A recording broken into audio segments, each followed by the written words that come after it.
Silas Reed had driven cattle through 100 towns, and he had learned not to look too hard at any of them. A man who looked too hard started wanting things, and a drover who wanted things was a drover who stopped moving. So when his herd came down out of the Cedar Hills toward the river crossing that the locals called Ferris Bend, he kept his eyes on the work and his mind on the water ahead. But the light caught him anyway. It was late summer, the kind of hill country dusk that turned the limestone bluffs the color of old honey and filled the air so thick with cicada song that a man felt it in his teeth. The cattle were settling along the riverbank, drinking in the shallows where the water ran clear over white stone. And up the slope, at the edge of a worn-out field, a woman walked out to a fence post with a lantern in her hand. She did not hurry. She lifted the glass, touched a match to the wick, and set the lantern on a nail driven into the gray cedar post. Then she stood there with her hands folded, looking not at the cattle or the men or the falling sun, but east, downriver, into the gathering dark where the water disappeared around the bend. Silas watched her until the trail boss hollered at him to mind the strays. By the time he looked back, she was a small shape against the purpling hills, and the lantern burned on alone. That night camped in the bend, he asked the cook who she was. "Hannah Mercer," the cook said, scraping a pan. "Widow, been here longer than the church." He lowered his voice the way men do when a thing embarrasses them. "Lights that lantern every evening, rain or dry. Folks say she's waiting on somebody who ain't coming back, been waiting years." "Waiting on who?" The cook shrugged. "Husband, they say, or a sweetheart. Story changes depending who's telling it. Either way, she's the saddest woman in the county and the most stubborn. Stay clear. That kind of grief, it sticks to a fella." Silas lay in his bedroll that night and looked at the strip of stars between the bluffs, and he thought about the lantern. He had no business thinking about it. In 3 days the herd would move on, and Hannah Mercer and her one small light would slide into the long blur of places he'd passed. That was how it was supposed to go. His gray gelding had other ideas. On the second morning the horse came up lame, a stone bruise gone deep, and the trail boss looked Silas over and said he could catch up when the animal healed or settle his pay and stay. Silas, to his own quiet surprise, took the pay. He told himself it was the horse. He found work easy enough. Ferris Bend had a trading post run by a sharp-eyed woman named Della Hargrove, and Della knew everyone's business and everyone's broken hinges, and she set Silas to mending fences and hauling freight and breaking a colt that nobody else would sit. The autumn came on slow and golden. The live oaks held their leaves, the cottonwoods along the river went aflame. And every evening, no matter where his work had taken him, Silas found himself somewhere he could see the slope above the crossing when the light failed. Every evening the lantern. He met her properly in October. He was repairing the very fence she hung her light on, Della had sent him, said the widow Mercer's rails were rotting, and the woman wouldn't ask for help if the sky fell. Silas was setting a new post when Hannah came out of her small house with her shawl pulled tight, and stopped when she saw him. "You're the drover who stayed," she said, "not unfriendly. Just careful the way a person is careful with a stranger near something they love." "Silas Reed, ma'am. Della sent me. Your fence was about to lay down and quit." "I didn't ask for it mended." "No, ma'am. That's likely why she sent me instead of asking you." Something almost moved at the corner of her mouth, then didn't. She came and stood a few feet off while he worked, watching his hands more than his face. He noticed she had the hands of a woman who'd done hard work and the eyes of one who'd stopped expecting anything good from a sunrise. He kept his talk to the fence, the rot, the cedar, the way the river damp ate posts from the bottom up, and he did not once look at the nail where the lantern hung, though he wanted to. When he finished, she thanked him stiffly and told him he needn't come back. He came back the next week with a load of split rails anyway, and the week after with a sack of nails, and slowly, the way a wild colt comes to a still hand, she stopped telling him to go. He learned the shape of her days without being told. He learned she taught two of the Hargrove grandchildren their letters for a little money, and that she kept a garden gone mostly to seed, and that the only thing in her life she tended with real care was the lantern and the path out to the fence. He still believed what the town believed. A sweetheart, a husband, some man who had ridden east and never ridden back. It was the only story that fit a woman standing at a fence at dusk. So one cool evening, careless, easy, helping her wind a length of wire, he said the wrong thing. Whoever he was, Silas said, nodding toward the lantern, he was a fool to leave a light like that burning for him. Hannah went still in a way he'd never seen a person go still. The wire slipped from her fingers. The color left her face the way water leaves sand. She did not cry and she did not speak. She simply turned and walked back to the house, and the door shut, and the lantern burned out behind her on the post because for the first and only time she forgot to bring it in. Silas stood in the dark a long while, feeling like a man who'd put his boot through a church window. He went to Della. He found her closing up the trading post, and she took one look at his face and set down her ledger. "I said something," he told her, "about the man she waits for." She went white as bone. Della was quiet a moment. Then she lit a small lamp, as if the truth needed light to be said over. "There's no man, Silas," she said. "Not the way the town tells it. Whatever you think you stepped in, it's deeper than that, and it's worse, and it's hers to tell or not. But I'll say this so you don't go making it worse. That woman has been waiting 14 years, and not one day of it has been foolish. Now leave her be unless you mean to stay. She's lost enough without losing a kindness that rides out come spring." Silas didn't sleep that night either. He stayed away 3 days. On the 4th, he came at dusk with no rails and no nails and no excuse, and he found Hannah at the fence with the new lantern lit. He stopped a respectful distance off and took off his hat. "I'm sorry," he said, "for what I said. I had it wrong, and I knew I had it wrong even as I said it, and I said it anyway because I'm a man who talks when he ought to listen. You don't owe me the right of it, but I'd be glad to listen. If you ever wanted somebody to." For a long time she said nothing. The river murmured below them. A whippoorwill called once and went silent. "My husband's name was Jacob," she said finally, and her voice was steady the way a hand is steady when it's holding something it can't afford to drop. "We came here the first year there was a here to come to. We built that house, and we had a boy," she breathed. "Daniel." She told it slow, looking at the water the whole time, and Silas did not move.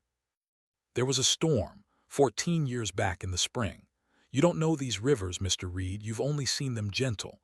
But the hills above us, when they fill, they pour everything down into that bend in an hour. The crossing went from ankle deep to a wall of water before a body could think. Jacob was bringing the milk cow across. Daniel was on the bank, he was 6, and he ran out after his pa, the way a boy does, and the water came." Silas's hands had gone tight on the brim of his hat. "They found Jacob 2 days later, 3 miles down, buried him in the churchyard, but Daniel," her voice did not break, it simply thinned the way a thread thins before it parts. "They never found Daniel, not a shoe, not a thread. The men said the river took him out to where the channel runs deep, and that was that. They said I should grieve and let it lie." She looked at last, away from the water and at Silas. "But you can't bury a boy you never found. You can only leave a light where he was lost, so that if he's out there in the dark, cold, and turned around, he can see his way back to where his mother is. That's the lantern, Mr. Reed. It's not for a man who left. It's for a child who never got the chance to." The dusk had gone full dark while she spoke. The lantern threw its small, steady gold against the post, against the gray water sliding past below, against the 14 years of every season she had walked this path and lit this light and stood here believing what no one else would let her believe. "I know what they call me," she said quietly. "The saddest woman in the county, the fool at the fence. Let them. A mother doesn't get to choose when to stop hopping. She only gets to choose whether to be ashamed of it." Silas Reed had crossed half of Texas without finding a thing he couldn't ride away from. He stood at that fence and knew, the way a man knows weather coming, that he had finally found the thing. "No, ma'am," he said, "I don't reckon she does." He did not ride away that winter, though the gray was sound enough to carry him anywhere. He told himself it was the work. Della always had more of it.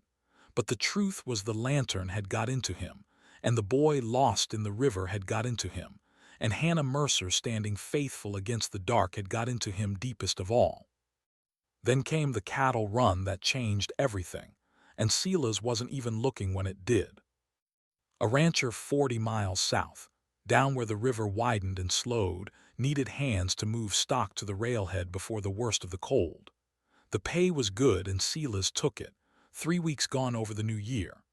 The outfit belonged to a steady old couple named Eli and Ada Brennan, and among their hands was a quiet young man near 20 that everyone called Caleb.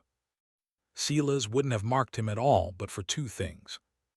The first was the way the young man worked water. Most hands hated river crossings, fought the cattle through and cursed the whole time. Caleb went silent and careful at every ford, reading the current like he was listening to it, and once when a steer panicked midstream, he was off his horse and at the animal's head faster than thought, talking it calm. "Boy's got a feel for it," Eli Brennan said, watching. "Always has. River's the one thing never scared him, and Lord knows it ought to." "How's that?" Silas asked. "We pulled him out of it," Eli said. "Years back, spring flood. Found him snagged in a drift downstream, half-drowned, maybe 5, 6 years old. No folks, no name he could give us, he didn't hardly talk for a year. We figured his people were lost upriver. We waited, asked around, but the flood took a lot that spring and nobody ever came. So Ada named him for her own father and we raised him as ours." The old man's face softened. "Best thing the river ever did, taking and giving back like that." Silas kept his voice level. "What year was that?" Eli counted on weathered fingers. 14 springs back now, he'd be near 20. The second thing Silas marked was the token. He saw it on the third night when Caleb pulled off his shirt by the fire to wash. On a cord around the young man's neck hung a small carved thing, a wooden fish, no bigger than a thumb, worn smooth and dark with handling. "Had it on him when we fished him out," Ada Brennan said, seeing Sila's look. "Wouldn't ever take it off, even small as he was. We figured somebody back home carved it for him. It's the only piece of before he's got." Silas said nothing, but that night he did not sleep, and it had nothing to do with the cold. Because he had spent an autumn mending a widow's fence, and he had sat in her kitchen drinking coffee while the wind worked at the windows, and once she had shown him, with hands that shook, the few things she had kept of her boy. A pair of small boots, a bit of blanket. And she had said, almost to herself, that Jacob used to whittle for the child on winter nights.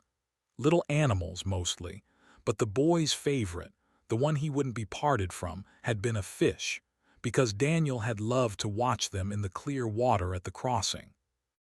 A small carved fish, worn dark, hung around the neck of a young man pulled from that same river, 14 springs back, near the right age, with no memory of before and no fear of water. It was almost enough. It was nearly the whole of a miracle. But Silas Reed had seen what false hope did to people, and he knew that of all the things he could do to Hannah Mercer, the cruelest would be to hand her a son and then have to take him back. So he held his tongue. He finished the run. He learned everything he could without asking too plain. The scar on Caleb's collarbone from the snags, the way Ada said he'd flinched at thunder for years, the fact that the boy had been found within a day's drift of Ferris Bend. He memorized it all the way he'd once memorized trails. And he made the Brennans a quiet promise to come back, and he rode the 40 miles home in a cold he didn't feel, carrying the heaviest thing he'd ever packed. He had meant to be sure before he said a word. He never got the chance to choose his moment, because by the time he reached Ferris Bend, Hannah Mercer was about to lose everything that hadn't already been taken. The trouble had a name, and the name was Garrett Vance. Vance ran the biggest outfit in the Upper Valley, and the one thing his thousands of acres lacked was reliable water in a dry year. The crossing at Ferris Bend, Hannah's Crossing, with its deep clear pools and its year-round flow, was the answer to that lack. He had offered to buy her out twice over the years, and twice she had refused, because that worn field and that gray fence post were the last ground her family had stood on whole, and she would no more sell it than sell the churchyard where Jacob lay. So that winter Garrett Vance stopped offering and started taking. Silas came back to find Della Grimm behind her counter and a notice nailed to the trading post wall.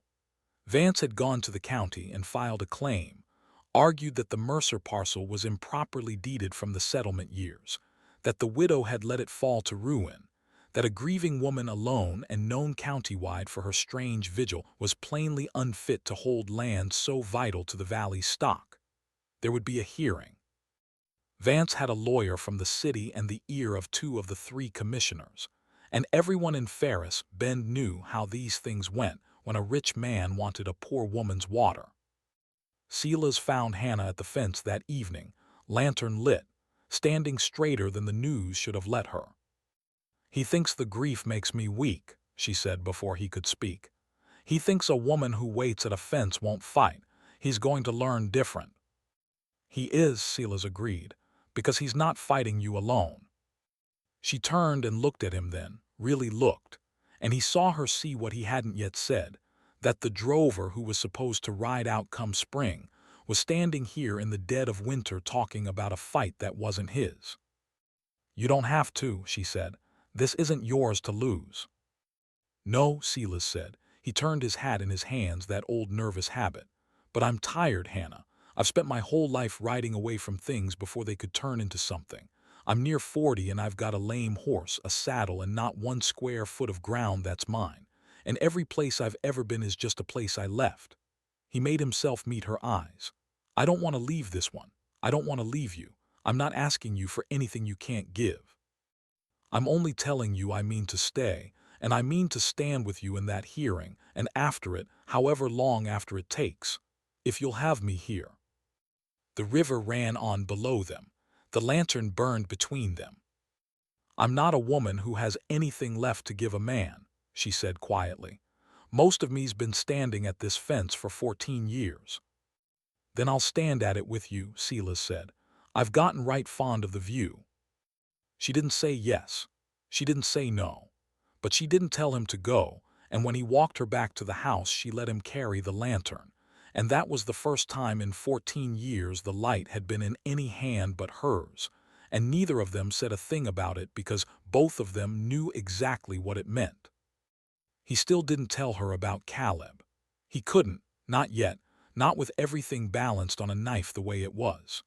He sent word to the Brennans instead, the longest letter he'd ever labored over, and he prayed to a God he'd mostly ignored that the old couple would have the courage to come, and that the young man would have the courage to want to.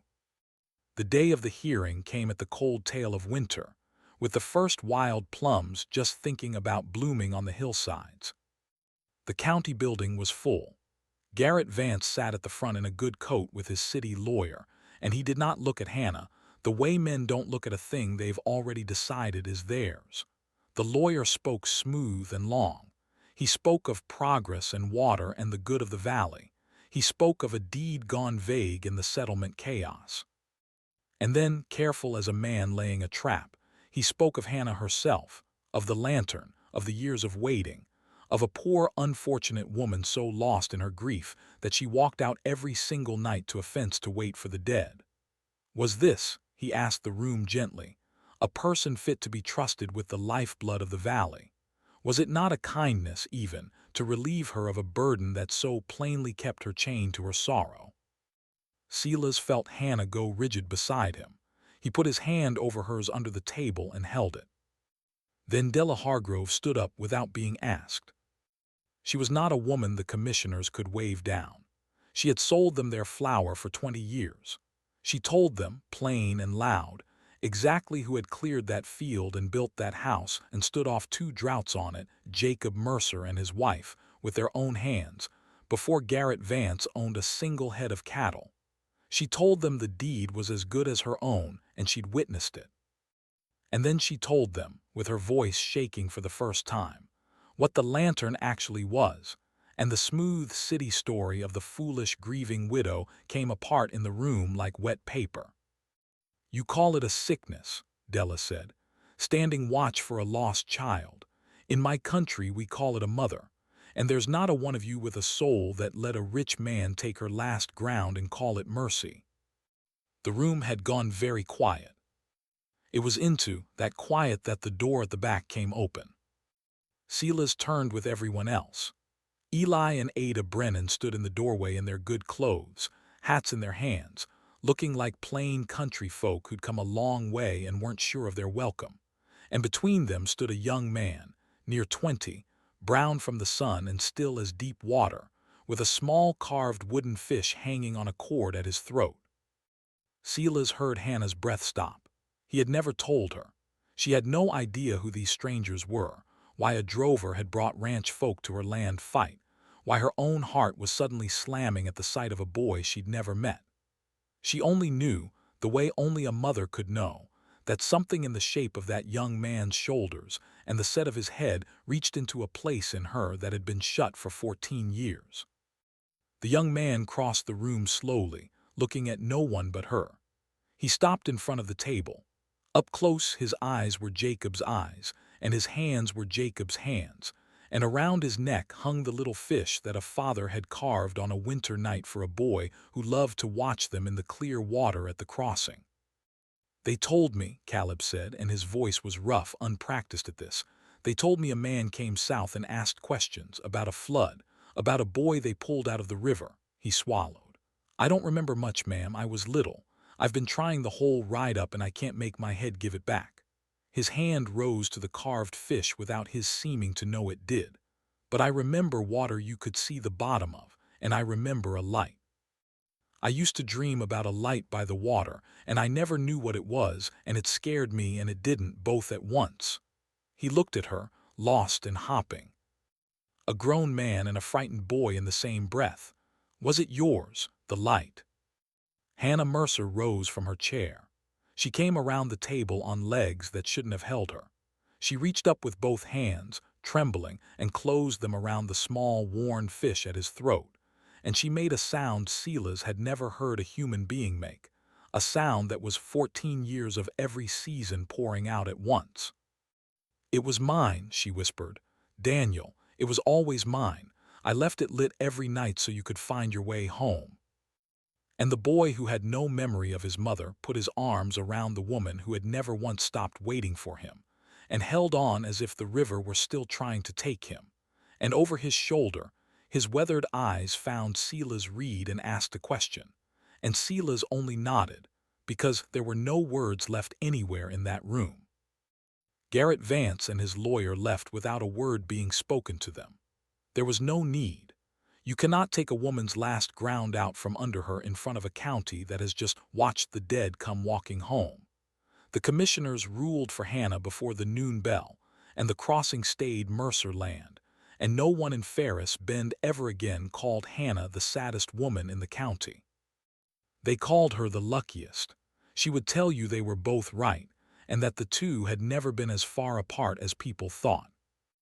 A full year turned, and it was summer again at Ferris Bend, the cicadas loud in the live oaks and the river running clear and gentle over the white stone. Daniel did not stay at first. The Brennans were the only family his memory held, and a man's heart can't be deeded over like land. But he came for the summers and then for the springs and falls too, riding the 40 miles up to learn the mother and the place that had made him before the water carried him away. Some of it came back in pieces, the way light comes back over the hills at dawn. The clear pools, the boots, his father's voice, just the shape of it. And the light, always the light. The thing he dreamed of in a downriver bed for 14 years without a name for it. Silas married Hannah that second autumn, in the churchyard where Jacob lay, because Hannah said she would not pretend her first life hadn't happened, and Silas said he wouldn't want a woman who would. He took up the Mercer land as his own and worked it like a man who'd waited his whole life to belong somewhere, which he had. He turned out to the lasting joy of the household to be a catastrophe in a kitchen. He burned coffee, scorched beans, and once produced a cornbread that Daniel solemnly proposed using as a wagon brake. It became the family's favorite joke, hauled out at every meal, that Silas Reed could read a river and break a colt and stare down a rich man's lawyer, but could not be trusted within 10 feet of a hot stove. Silas bore it gladly. A man who has spent his life eating alone over a trail fire will let a full table laugh at his cooking forever, just to hear the table be full. And the lantern still hangs on the gray fence post at the edge of the field. Hannah lights it most evenings yet, though everyone she ever waited for has been found.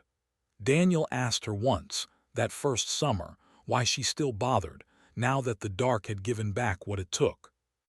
She thought about it a long while, standing at the fence with the river sliding past below, and her grown son beside her and her husband's bad cooking smoking faintly from the house. "For 14 years I lit it so you could find your way home," she said. "Now I light it to thank the dark for finally listening. A hope that's been kept that long, son, it deserves to be honored even after it comes true, especially then." She touched the match to the wick and the small gold light caught and held against the falling evening the way it always had. "Besides, there's a whole world full of folks still lost out there in the dark. It's a small thing, a light by the water. But you never do know who might be out there, turned around and cold, looking for the way back. I'd hate for it to be dark the night they finally look up." Daniel put his arm around his mother's shoulders, and they stood there together the way she had once stood alone, and the lantern burned on the fence post through the hill country dusk. Not a vigil anymore, not a wound, but a thank you to the night, and a promise to whoever might still be coming home.